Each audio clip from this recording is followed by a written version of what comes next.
Number 1. It's up to you. It's up to you. دا تا پورې تړاو لري. It will take time. It will take time. دا به وخت ونیسي. I will let you know. I will let you know. زه به تا خبر کړم. I apologize. I apologize. زه بخښنه غواړم. I am sorry. I am sorry. زه بخښنه غواړم. د apologize او sorry ترمنځ فرق دغه دا چې apologize فارمل ده یعنی رسمي او sorry informal ده غیر رسمي ده. نو هیڅ فرق نشته. It doesn't matter. It doesn't matter. څه خبره نشته. Don't waste your time. Don't waste your time. خپل وخت مه ضایع کوه. I feel much better.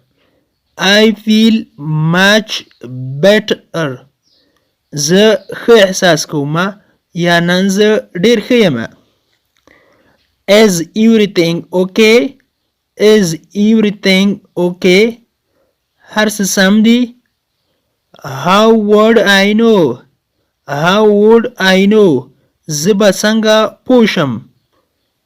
How would I know? زه به څنګه پوه شم. I was worried. I was worried. زه اندېښمن وم. Let's go with me.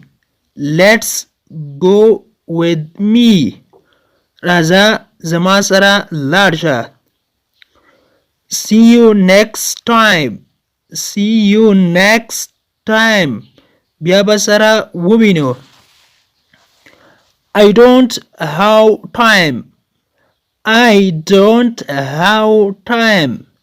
زه وخت نه لرم. I am tired. I am tired. زه ستړی یم. Did you get it? Did you get it? پوه شوې؟ ته پوه شوې په څه باندې؟ Did you get it? I don't agree. I don't agree. زه موافق نه یم. Don't move. Don't move. خوځېږه مه یا حرکت مه کوه. How a good trip. How a good trip. ښه سفر ولرې. What's wrong with you? What's wrong with you? په تا څه شوي دي؟ I am interested. I am interested. زه علاقه لرم یا علاقمند یم یا زه مینه ورسره لرم. Allah bless you. Allah bless you.